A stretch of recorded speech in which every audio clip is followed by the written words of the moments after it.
이제 2026년이 시작되었습니다. 보통 새해가 시작되면 여러분이 새해 목표를 정하시죠. 여러분의 올해의 목표는 무엇입니까? 여러분의 레졸루션은 무엇입니까? 믿음을 더하게 하여 주시옵소서. 믿음이 좀 성장할 수 있는 한 해가 되게 해 주십시오라고 우리는 새해 목표를 두게 되는 거겠죠. 전혀 생각 안 하셨던 얼굴 표정이어서. 그런데 사실은 여러분이 믿음을 더하게 해달라고 하나님 앞에 간청하거나 다짐했었을 때 여러분의 믿음의 상황은 어떻죠? 믿음이 좋고 내가 좀 나 이 정도 믿음 자랑할 만해 이 정도 그 자신감이 있었을 때 여러분이 나에게 믿음을 더하기를 간구할까요? 아니면 여러분이 뭔가 좀 불안하고 불확실하고 믿음이 연약해서 실수하기도 하고 좌절했었을 때 여러분 믿음을 더하게 해달라고 할까요? 사실은 후자의 경우가 많죠. 우리가 연약할 때, 도저히 감당할 수 없는 시험이 왔었을 때, 우리의 힘으로 도저히 그것을 해결할 수 없을 때 우리는 하나님 앞에 나가서 믿음을 더하게 해주십시오. 저에게 굳건한 믿음, 저에게 좀 더 큰 믿음을 가질 수 있게 해달라고 간구하게 됩니다. 사실 오늘 본문은 제자들이 예수님께 우리에게 믿음을 더하게 달라고 간청하는 부분들이 나와요.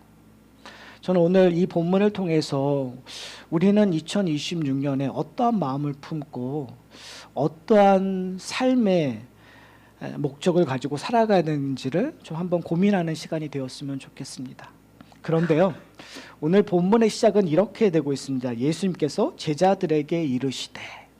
저는 왜 하필 누가가 이렇게 이야기했었을까? 그 전에 이야기들과 연관되어서 분명히 얘기하고 있는 것 같거든요. 그런데 굳이 예수님께서 제자들에게 이르시되 라는 얘기를 어떻게 보면 반복되어서 얘기하는 것 같기도 하거든요. 도대체 왜 얘기할까?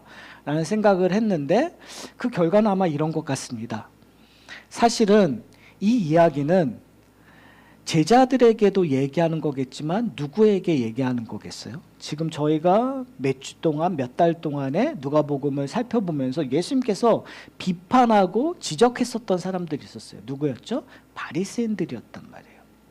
바리새인들의 죄들을, 그들의 교만들을, 그들이 하나님을 의지하지 않고 자기 스스로 만족해하고 자기 스스로 확신 가진 것들을 예수님께서 하나하나씩 부수고 계셨던 것들을 저희가 알고 있었어요.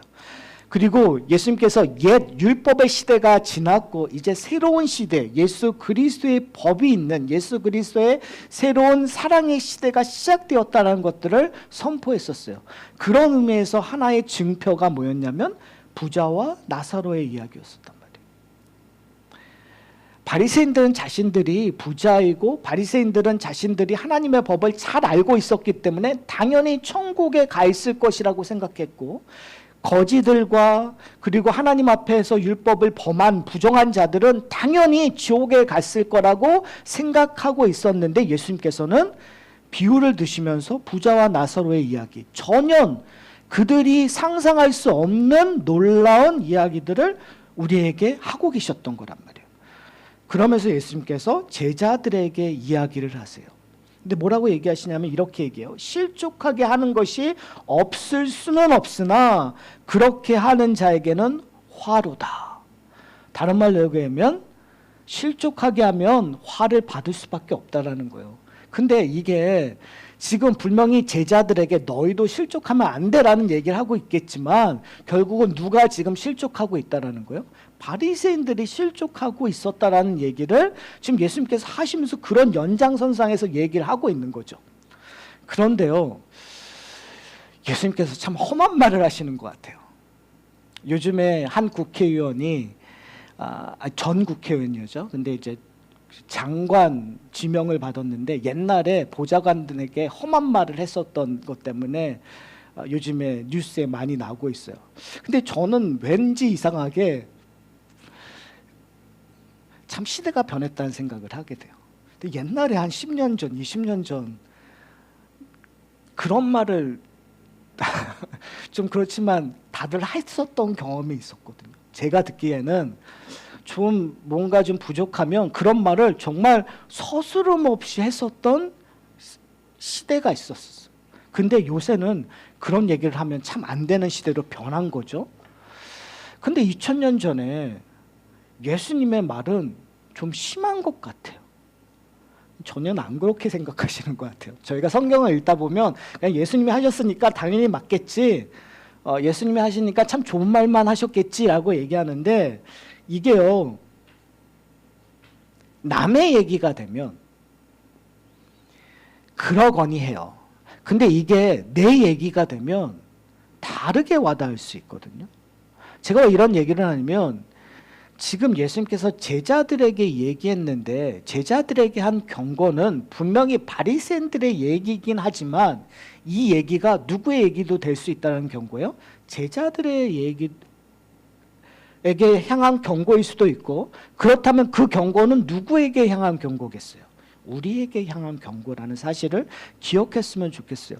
그런 의미에서 예수님의 말은 좀 심한 것 같아요. 뭐라고 얘기하면 2절에 보면 그가 이 작은 정의 중에 하나를 실족하게 할진대 차라리 연자 맷돌이 그 목에 매어 바다에 던지는 것이 나으니라. 여러분, 이거 심하지 않아요? 내가 너 죽여버렸으면 좋겠다는 얘기보다 심해요. 죽는데 어떻게 죽는 거예요? 연자 맷돌. 이 연자 맷돌은 그냥 작은 맷돌이 아니라 당나귀가 이렇게 끌고 가는 큰 맷돌이에요. 사람보다 더 큰 맷돌일 수 있어요. 그걸 목에다 메고 들어가면 어떻게 해요? 상상을 한번 해보시면 정말 끔찍한 얘기를 하시는 거예요. 다른 말로 하면 끔찍한 저주를 예수님께서 하고 계시는 거예요. 남의 얘기, 2000년 전에 당연히 그런 얘기를 할 수 있다고 얘기할 수 있지만 현대를 살아가는 우리들에게 조금만 생각해보면 야, 이건 좀 너무 심한데 라는 얘기를 한단 말이에요. 근데 이게 남의 얘기가 아니라 우리의 얘기면 어떨까요? 여러분, 누군가를 실족하게 한 적이 있으십니까? 제가 저도 이제 목회를 한 지 20년이 넘고,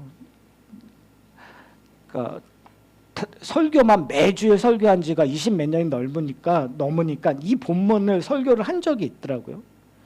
이 본문을 설교를 했었을 때 제가 했었던 그 설교 내용 중에 하나가 내가 실족하게 한 사람이 몇 명이었을까라는 거를 곰곰이 생각했다고 얘기를 했더라고요. 그러면서 뭐라고 얘기했냐면 실족했던 사람들이 참 많았던 것 같습니다라는 고백을 했었어요. 근데 이 설교를 한 지가 제가 거의 한 15년, 20년 넘은 설교거든요. 그러면 20년 동안 제가 더 많아졌을까요? 적어졌을까요? 더 많아졌겠죠. 그러면서 내가 실족해서 교회를 떠나거나 실족해서 마음이 상해서 관계가 이렇게 무너졌던 사람들이 도대체 어땠을까라는 생각을 하니까 이 연자맷돌이 남의 얘기가 아니더라고요. 그렇죠. 근데 이제 이게 저만의 얘기일까라는 생각을 좀 하게 되는 것 같아요. 사실은 우리 이민교회는 우리의 관계도가 그렇게 넓지 않은 것 같아요. 그리고 신앙생활을 하다가 이 말씀을 하다 보면 그냥 우리는 이 관계도를 그냥 교회 안에 교회 신앙생활로만 국한해 버리면 그러한 이야기들이 너무 클리어하게 와닿을 때가 많아요.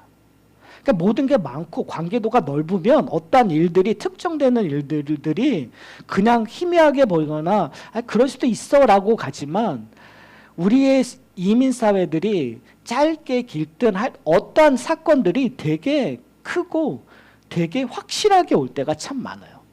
그래서 사실 오늘 본문들을 할 때 우린 두렵죠. 어렵죠. 그렇다면 우리가 고민해야 될 건 뭐냐면 왜 예수님께서 지금 이런 이야기를 하고 있냐라는 거예요. 도대체 실족하게 하는 것들은 어떤 의미라는 걸까요? 실족하게 되는 건 여러분 어떤 의미로 생각하세요? 내가 그 사람에게 무슨 해코지를 해서 그 사람이 아니면 내가 뭐 험한 말을 해서 그 사람이 무너지거나 내가 뭔가를 부족하게 대해서 그 사람들이 힘들어서 실족하게 되거나. 근데 한번 좀 곰곰이 생각해 보니까 이 용어의 단어가 여러 가지 사용할 수 있더라고요. 어떤 해석에서는 뭐 덫을 놓았다든지, 그러니까 의도성이 있는 거죠. 실족하게끔 하는 덫을 놓아서 내가 의도적으로 실족하게 하는 것. 근데 어떤 의미에서는 나는 아무것도 안 했는데 가만히 있었는데 그냥 실족하게 하는 경우들도 있는 것 같아요. 제가 예배 시작했었을 때 그런 얘기를 했잖아요. 제가 존경하는 목사님이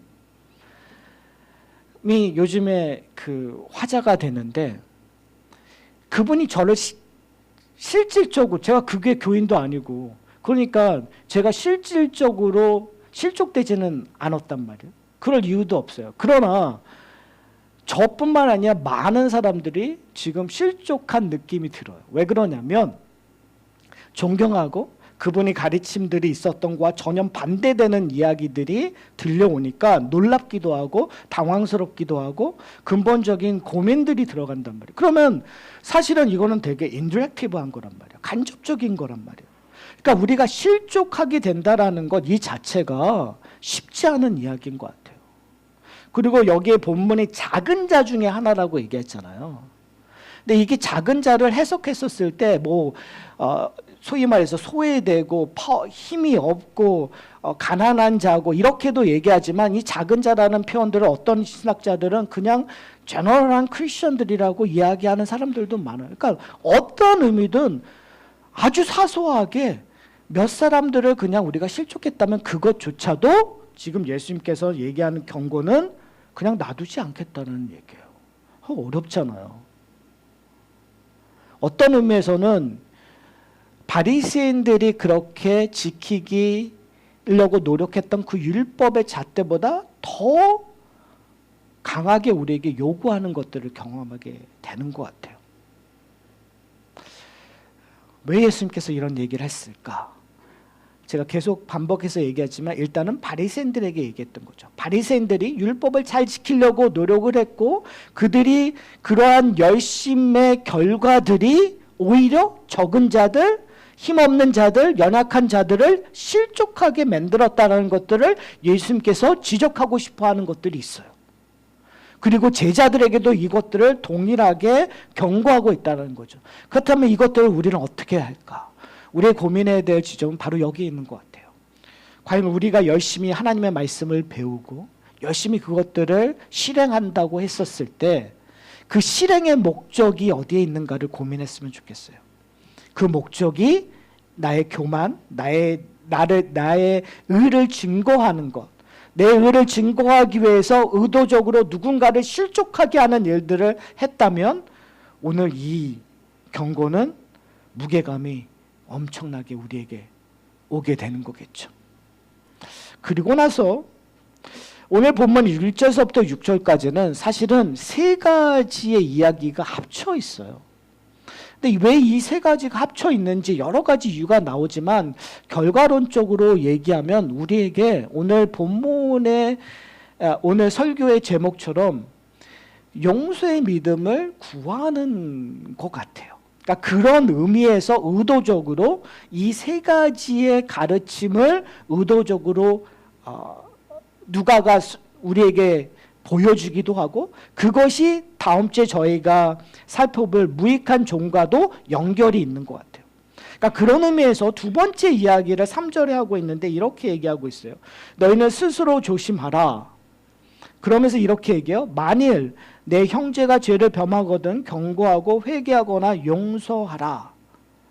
그러면서 용서의 이야기를 하고 있어요. 근데 지금 3절에 얘기하고 있는 것은 너희는 스스로 조심하라. 이 말에서는 우리에게 되게 어텐션하라는 경고의 메시지가 다시 한번 얘기하고 있는 거죠. 다른 말로 얘기하면 되게 중요한 얘기를 지금 예수님께서 하고 싶어 하는 것 같아요. 왜 그러냐면 이 일들이 모르는 가르침이 아니라 알고 있는 가르침인데 이 일들을 하기가 어렵다라는 거죠. 뭘 얘기하냐면 내 형제가 범죄하거든. 중요한 건 뭐냐면 여기서 사용하고 있는 단어가 형제라는 단어를 쓰고 있어요. 언약 공동체 밖을 얘기하는 것이 아니라 언약 공동체 안을 얘기하는 거예요. 우리의 가정 안에 있는 구성원들을 얘기하는 거고, 교회 공동체 안에 있는 구성원을 얘기하고 있는 거고, 믿음이라고 하는 큰 광범위 안에서는 모든 성도들 안에서 누군가 죄를 지면 뭐 하라고요? 첫 번째 해야 될 것이 뭐예요? 경고하라는 얘기예요. 다른 말로 하면 권면하라는 얘기예요. 다른 말로 얘기하면 죄에 대해서 너희가 모르는 척 하지 말고 죄에 대해서 너희가 이야기하라는 얘기라요. 근데 사실은 이게 쉬울까요? 어려울까요? 참 어려운 것 같아요. 저희가 이제 저희 교회 멤버십 하면서 얘기했었을 때 교회 표지에 대한 이야기를 해요. 교회가 교회됨을 증거할 수 있는 것이 세 가지가 있습니다. 첫 번째는 뭐죠? 하나님의 말씀이 온전히 전파되고 있는가. 두 번째는 성례가 제대로 집행되고 있는가. 세례와 성찬이 제대로 집행되고 있는가. 그리고 세 번째가 뭐죠? 교회의 올바른 치리가 권면이 이루어지고 있는가. 보통 제가 보기에도 정말 개혁주의 교회를 세우고자 하는 교회들은 첫 번째, 두 번째는 나름 열심히 해요. 근데 항상 힘든 것이 뭐냐면 세 번째예요. 누군가가 죄를 지었을 때 이거를 경고하고 권면하는 건 쉽지 않아요. 왜 그럴까요? 내 죄가 드러나는 것들을 수치스럽게 생각하고, 특별히 우리는 유교적인 문화에 자라왔기 때문에 체면이거든요. 체면이 깎인다고 생각하는 거예요. 내가 내 잘못을 인정하는 것을 하나님의 은혜의 과정이라고 생각하지 않고 유교적인 관점에서 내 체면이, 내 가치가, 내 이름이 더럽혀졌기 때문에 내 공동체에서 인정을 못 받고 그러므로 말미암아 교회를 떠나는 것이 자연스럽게 되어지는 것 같아요. 그러다 보니까 교회에서는 어느 누구도 권면하거나 경고하려고 하지 않는 것들이 드러나요. 참 어려운 것 같아요. 쉽지 않은 것 같아요. 그런데 예수님께서 뭐라고 했냐면 형제가 죄를 범하면 경고하라. 근데 중요한 건 뭐냐면 저희가 멤버십 할 때도 얘기했지만 권면은 경고하고 질책하는 것이 목적이 아니라고 얘기했죠. 뭐라고요? 하나님의 사랑을 통해서 돌아오게끔 하는 것이 궁극적인 목적이라고 말씀드렸어요. 그걸 지금 예수님께서 말씀하고 계세요. 뭐라고 얘기하죠? 너의 형제가 죄를 범하거든 뭐요? 경고하고 회개하거든 뭐하라고요? 용서하라고 얘기해요. 그러니까 권면하고 권고하는 이유는 뭘 받아내기 위한 거예요? 회개를 받아내고. 그러니까 회개는 나 잘못했습니다. 죄를 인정하는 것은 내가 모자랐다는 것을 내가 공포하는 것이 아니라 회개하고 용서받았다는 것은 하나님의 은혜 안에 들어갔다는 것들을 확인하는 과정이란 말이에요. 하나님으로부터 사랑을 받는 존재라는 것들을 고백하는 것의 증표라는 것을 지금 예수님께서 말씀하고 계시는 거예요. 그래서 뭐라고 얘기하냐면 4절에 이렇게 얘기해요. 만일 하루에 7번이라도 내게 죄를 짓고 7번 내게 돌아와 내가 회개하노라 하거든 너희는 뭐 하라고요? 용서하라고 얘기해요. 무슨 말씀인지 아세요? 이게 되게 중요해요. 우리에게 요구되는 것이 뭐죠? 용서하라는 거예요. 너한테 죄를 지면 아주 디렉트하게 지금 예수님께서 예를 지는 거예요. 어떤 사람이 너한테 죄를 지면 너한테 실수하고 너를 화내게 하면 그러면 어떻게 하라고요? 그런데 그 사람이 와서 7번 회개를 하면 양심이 있지. 어떻게 7번 똑같은 거를 했는데 이게 너무 형식적인 거 아니야? 너무 말도 안 되는 일 아니야? 라고 우리는 할 수 있는데 예수님께서 요구하는 건 뭐죠? 7번 뭐 해주라고요? 용서해 주라는 거예요. 여기서 7이라는 숫자는 정말 7번을 얘기하는 것이 아니죠. 마태복음에서 얘기했던 것처럼 70번씩 7번 얘기하는 거, 그거는 숫자가 아니라 뭐 하는 거예요? 너희가 계속 하라는 얘기예요. 용서해 주라는 얘기예요. 저는 이 이야기를 어디에 적용하는 것이 가장 좋을까라는 생각을 해요. 여러분 어디에다가 적용하는 게 가장 좋을까요? 부부관계겠죠. 우리가 부부가 서로를 용서 못 해주는 이유가 저는 여기 있었던 것 같아요. 한 번 정도는 용서해 줄 수 있죠. 근데 두 번은 대단한 사랑이 있어야 되죠. 세 번은 안 되죠. 제가 결혼 생활을 하면서 가장 많이 들었던 내용 중에 한 얘기가 내가 전에 얘기했지 않았어. 그렇죠? 내가 전에 얘기했잖아. 그런데 저도 그러고 있더라고요. 저도 저의 아내에게 똑같이 전에 얘기했잖아. 내가 이렇게 부탁했잖아. 내가 이거 하지 말라고 얘기했잖아 하는 것들을 저희 아내와 제가 서로 그런 얘기를 지속적으로 하고 있더라고요. 근데 그것이요, 여러분 대단한 걸까요? 대단하지 않아요. 아주 사소한 것들, 사소한 실수, 사소한 걸 가지고 우리는 뭐하고 있어요? 용서하지 못하고 있어요. 용서 못하는 이유가 뭘까요? 분명히 예수님께서 뭐라고 얘기했죠? 형제가, 아내가, 남편이 죄를 범하거든 경고하라고 얘기했어요. 우린 경고는 잘해요. 하지 말라고 그랬잖아. 그거 하면 이런 문제가 있으니까 하지 말라고 얘기했잖아. 근데 그 사람이 회개하고 잘못했다라고 얘기하면 그 다음에 우리는 어떻게 해야 된다고요? 용서해 주라고 얘기하고 있어요. 저는 오늘 본문의 시작을 2026년에 우리가 믿음을 더 해달라고 예수님께 요청하는 것, 그것이 우리의 신앙에 되게 중요하다는 의미라는 이야기를 제가 말씀을 드렸어요. 근데 저는 5절에 나오고 있는 사도들의 마음을 좀 품었으면 좋겠어요. 사도들이 뭐라고 얘기하죠? 주께 여짜오되 우리에게 뭐요? 믿음을 더하소서. 사도들은 안 거죠. 7번 용서하는 것이 쉬운 일인가 어려운 일인가? 쉬울까요? 어려울까요? 어렵죠. 그러니까 사도들이 뭘 구하는 거예요? 우리에게 믿음을 더하소서. 자, 우리 좀 솔직하게 이야기했으면 좋겠습니다. 여러분 7번 용서하지 못하는 이유가 뭐죠? 저는 용서할 마음이 없기 때문에 그렇다고 생각합니다. 용서에 대해서 생각하고 있지 않기 때문에 그렇다고 생각합니다.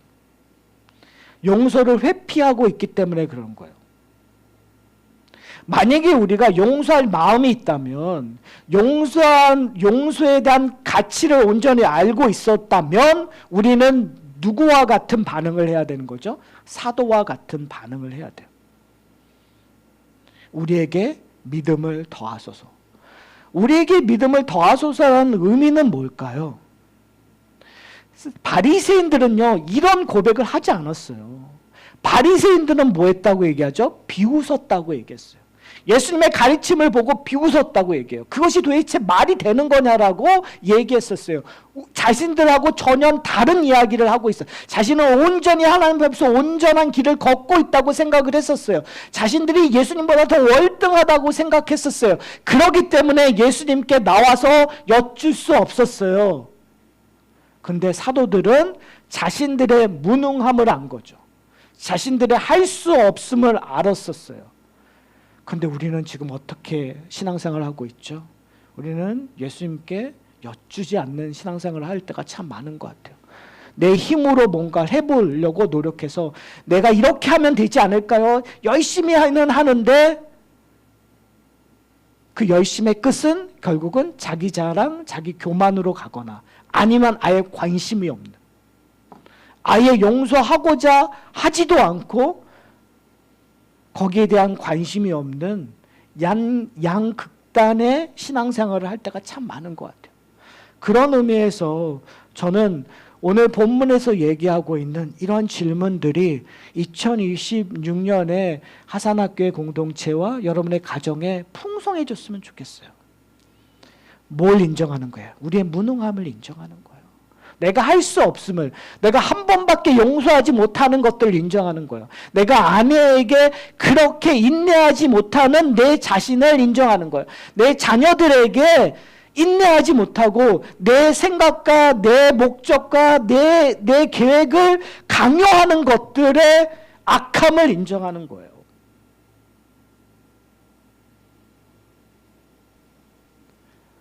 오늘 본문에서 뭐라고 얘기하고 있어요? 예수님께서 우리에게 용서하라고 얘기하고 있는데, 받아들이라고 얘기하고 있는데, 우리는 그냥 우리의 자리에 서서 우리가 지금 괜찮은 존재라는 것들을 얘기한다면 그것은 바리새인들과 같은 길이겠죠. 근데 지금 예수님께서는 우리에게 놀라운 정답 하나를 제공하고 있습니다. 오늘 우리에게 이 사도들의 질문, 믿음을 더하게 해주십시오의 답을 얘기를 해주세요. 그 답이 뭐죠? 6절에 보면 이렇게 얘기해요. 주께서 이르시되 너희에게 겨자씨 한 알만한 믿음이 있었더라면. 또 겨자씨가 나옵니다. 그렇죠? 이 작은 겨자씨. 그러니까 예수님이 이 작은 겨자씨를 되게 좋아하셨던 것 같아요. 그러니까 뭘 얘기하고 싶은 걸까요? 예수님께서는 어떤 의미에서는 믿음의 사이즈를 얘기하고 싶은 얘기가 아니에요. 작은 겨자씨를 궁극적으로 갖고 들어온 이유는 믿음의 본질을 이야기하고 싶은 거예요. 무슨 말씀이었죠? 작은 겨자씨, 작다 크다를 이야기하는 것처럼 보이지만 결국은 믿음이라는 본질이 너희 안에 있으면 이야기를 하고자 하는 거예요. 근데 그 믿음이 있으면 일어나는 일들이 뭐죠? 뽕나무더러 뿌리가 뽑혀 바다에 심기울 것이라는 이야기를 해요. 근데 여기서 있는 뽕나무가 뭐 어떤 사람은 이 뽕나무를 얘기하는데 여러 가지 그 나무의 품종을 얘기해요. 어떤 사람은 돌무화과 나무다. 근데 결론은 그 나무가 어떠했던 이 나무의 특징은 뭐냐면 뿌리가 깊게 땅으로 파 들어가는 거래요. 그래서 사람이 결단코 스스로 이 뿌리를 파서 나무를 뽑을 수 없대요. 뭘 얘기하고 있는 거예요? 이거는 불가능한 얘기를 얘기하는 거예요. 근데 지금 예수님께서 얘기하는 건 불가능한 것이 가능하게 되는 기적을 얘기하고 있는 거죠. 여러분 잘 생각해 보세요. 불가능한 것들이 가능하기 위해서 여러분들이 해야 될 건 뭐죠? 상식적으로 큰 믿음이 있어야 될 거 아니에요. 불가능하게 가능한 기적이 일어나기 위해선 여러분이 열심을 내야 된단 말이에요. 그러기 위해서 우리가 늘 했었던 게 천일, 내가 아니면 정말 엄청난 많은 그 헌신, 그게 돈이 되었던 어떻게 되었던, 그래서 옛날에 모습들을 보면은요, 역사적으로 보면은 가장 큰 헌신이 뭐였죠? 신들에게 가장 큰 헌신이 뭐였어요? 자기의 아들을 바치는 거였어요.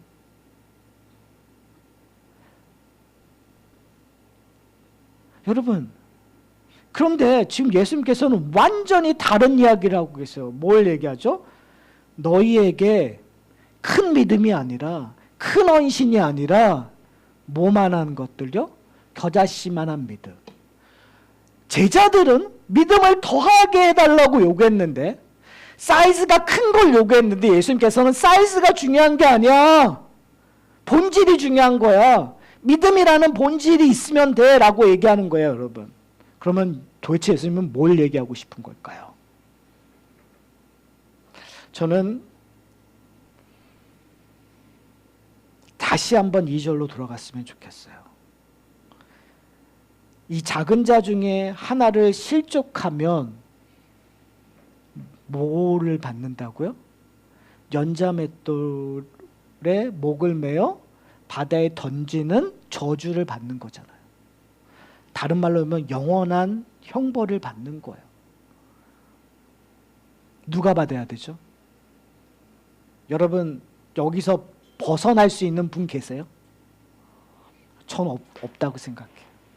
우리가 인생을 살면서 누군가를 실족했던, 여러분 먼 사람 찾을 필요 없어요. 내 인생을 살면서 내 부모를 실족해 한 적 있을까요? 없을까요? 어렸을 때서부터. 여러분 살면서 내 형제를 실족하게 했던 적 있으세요? 없으세요? 여기까지는 그래도 그런데 여러분 결혼하고 나서 여러분 아내와 남편을 실족하게 한 것 여기서 또 걸리기 시작하시죠, 그렇죠? 여러분 자녀들은 어떻습니까? 그럼 멀리 갈 필요 없이 내 피부치를 실족하게 하는 거가 이렇게 쉬웠다면 생면부지인 사람들을 실족했던 거는 다반사였겠죠. 막 던지는 말들 통해서 정말 나는 그냥 말이지만 다른 사람은 인생이 무너지는 말들, 그것 때문에 실족했던 일들이 너무나 많았겠죠. 그러면 우리는 다 어때요? 영원한 행복을 받을 수밖에 없는 존재예요. 그런데 지금 예수님께서 이러한 이야기들을 계속 하시는 이유는 특별히 누가복음 16장 이때는 예수님께서 어디를 향하여 가고 계신다고 누가는 우리에게 얘기하고 계시죠? 예루살렘으로 가고 있는, 예루살렘에 가셔서 뭘 하시기 위하여? 십자가에 달려 죽기 위하여. 결국은 지금 얘기하고 있는 가르침과 모든 행동들, 모든 일들은 예수님이 어디를 향하기 위한 일들이에요? 십자가를 향한 일이에요. 그럼 예수님께서 십자가에서 도대체 뭘 하셨기 때문에? 예수님께서는 죄가 없으시기 때문에 우리가 받아야 될 형벌을 받으실 이유가 없다고 성경은 우리에게 이야기하고 계세요. 근데 예수님께서는 인간이 가장 심하게 받는 형벌이었던 그 십자가 위에 달려 죽으시는 거예요. 도대체 왜요? 성경은 우리에게 증거하죠. 그가 우리의 죄를 대속했다.